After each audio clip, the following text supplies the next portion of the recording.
Bienvenue dans cette nouvelle édition de l'Africa Tonight. Sommaire réunion des ministres en charge de la sécurité et des frontières du Conseil de l'Entente au Togo.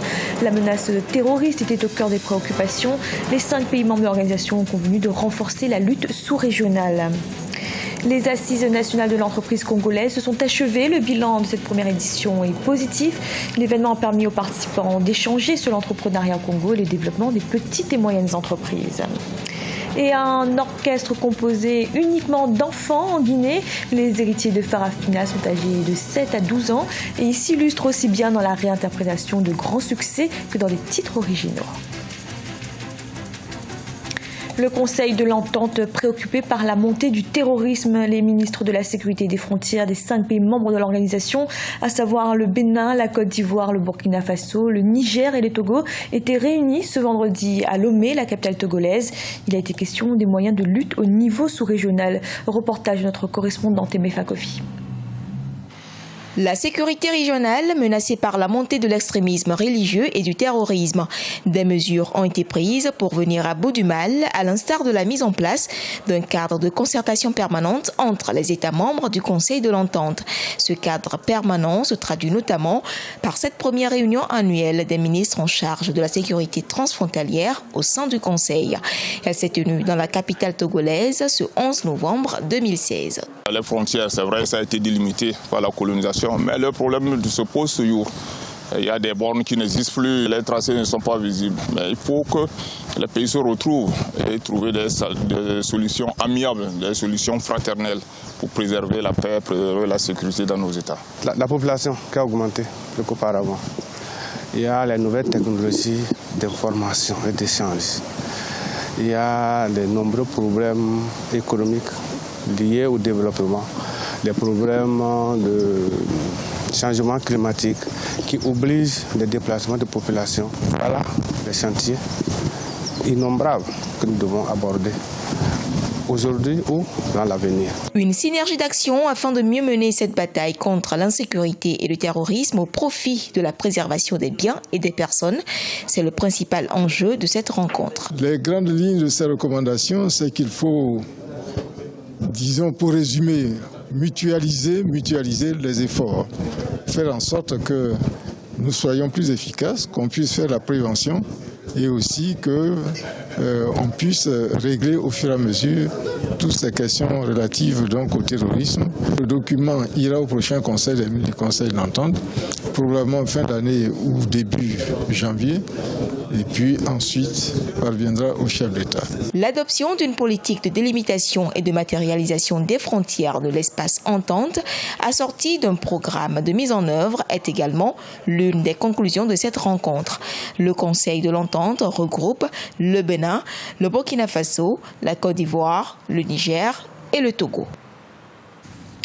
Au Congo, les assises nationales de l'entreprise ont pris fin ce mercredi 9 novembre pour cette toute première édition. Le bilan est positif. Plus de 500 participants ont pu échanger sur l'entrepreneuriat au Congo. Ils ont également pu soumettre leurs idées quant au développement des petites et moyennes entreprises. Reportage de notre correspondant d'Eva Panzou. Environ 500 décideurs, représentants des administrations, des établissements publics, des entreprises privées et autres professions libérales, ainsi que ceux de la société civile, ont participé aux premières assises nationales de l'entreprise congolaise. Ces assises ont été l'occasion d'évoquer les défis, les difficultés des entrepreneurs auprès des autorités compétentes. Pour Christian, qui a étudié en Afrique du Sud, les artisans congolais, par exemple, souffrent d'un manque d'appui financier. J'ai étudié en Afrique. Mais regardez qu'aujourd'hui, les inventions que je fais, jusqu'à inventer des jus curatifs, au moins constitués de plus de 100 ingrédients, VIH, sida, cancer, vous voyez un peu. Mais on a plus que ça, on a beaucoup de projets. Mais comment on peut les concrétiser si l'État ne met pas les moyens en jeu? Ils sont au courant des activités que nous menons, mais malheureusement, il n'y a pas d'appui. Les ministères aussi doivent financer les artisans. Ce qui nous manque, c'est ça.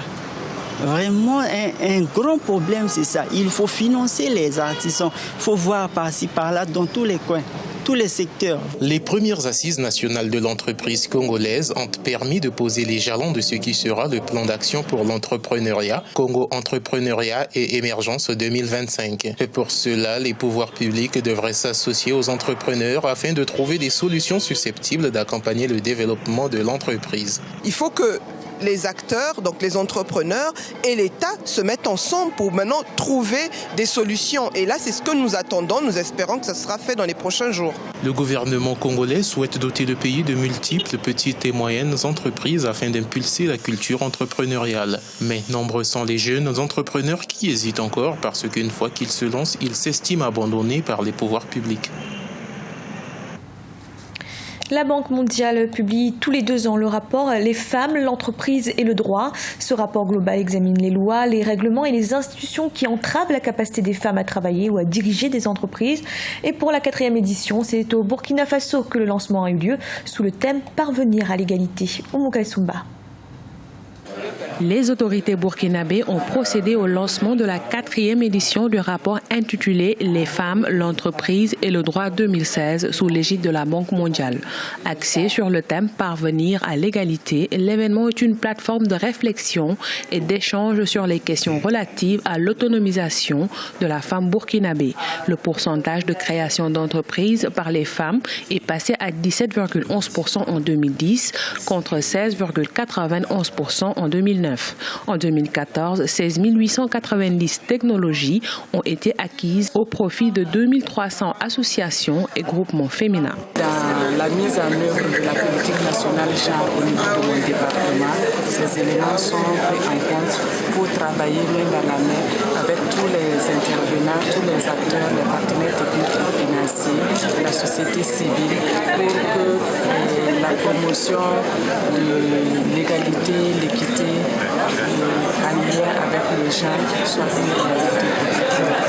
Les femmes au Burkina Faso, qui représentent plus de 52% de la population, dirigent de plus en plus leur propre entreprise. Elles sont concentrées dans des activités de très petite taille, de faible productivité, de faible rendement et opérant dans l'économie informelle. Nous espérons que le rapport va contribuer à mieux informer les politiques publiques, surtout que les décideurs puissent voir qu'est-ce qu'il faut changer pour que les femmes qui constituent plus de 50% de la population active puissent être encore plus actives et jouer leur rôle et faire développer les pays respectifs. Au Burkina Faso, l'entrepreneuriat féminin constitue un moteur de la croissance économique et de la création d'emplois. Il contribue pour environ 70% à la formation du produit intérieur brut. Les entreprises dirigées par les femmes burkinabées sont souvent concentrées dans des marchés traditionnels où les rémunérations sont faibles. Il s'agit des produits de l'artisanat, des produits agricoles, de la pêche, de l'élevage destinés aux marchés locaux, la transformation des aliments et la vente de biens et de services. En Algérie, le permis de conduire biométrique et la carte électronique d'immatriculation des véhicules entreront en vigueur à partir de 2017. Le ministre de l'Intérieur et des collectivités locales, Nourdine Bedoui, l'a annoncé ce samedi. Il a indiqué que ces 2 projets participaient à la volonté de faciliter les démarches administratives pour les usagers. Des prestations à distance devraient également être activées dès la mise en place de la signature électronique. En Guinée, à présent, lumière sur un orchestre composé uniquement d'enfants. Son nom, les héritiers de Farafina. Chanteurs, batteurs, guitaristes et musiciens en herbe sont âgés de 7 à 12 ans. Et malgré leur jeune âge, leur talent est déjà reconnu dans le pays. Reprises ou titres originaux y font l'unanimité. Notre correspondant Emmanuel Milimono les a rencontrés.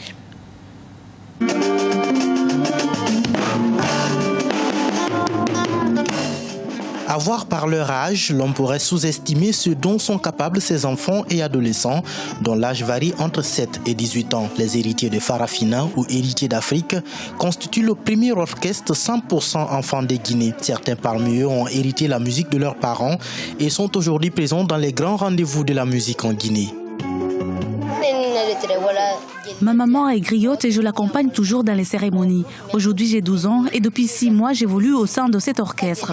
J'ai commencé à chanter à l'âge de 6 ans et mes parents sont tous griots. Je ne peux pas faire autre chose que chanter. Il y a bien d'autres métiers intéressants, mais pour moi, il s'agit d'une question d'héritage. Moi, j'ai 7 ans, je fais la 2e année de l'école primaire. J'apprends à chanter parce que mes parents sont griots et j'aime bien ça. Le groupe héritier de Farafina s'est fait illustrer dans la promotion et la défense des droits des enfants. Ils ont d'ailleurs des œuvres qui illustrent clairement ce militantisme dont ils font le cheval de bataille. Le groupe regorge des batteurs parmi les meilleurs du pays en dépit de leur âge et pour certains, la guitare n'a plus de secret. Malgré les talents qu'il regorge, cet orchestre ne bénéficie d'aucun appui technique et logistique. Ces enfants, si vous avez compris un peu les morceaux qu'ils chantent, ils réclament leurs droits. Ils parlent de la scolarisation, ils parlent de l'excision, ils parlent de tout ce qu'il faut. Normalement, ces enfants, ils sont à soutenir. Ils peuvent représenter la Guinée un jour. Ils peuvent être un jour comme les Bembe Ajal. Ils peuvent être un jour comme les Kamen Sofa. Ils peuvent être un jour comme les Bambuno, ainsi de suite. Tous ces aspects, la personne n'a commencé à l'âge là.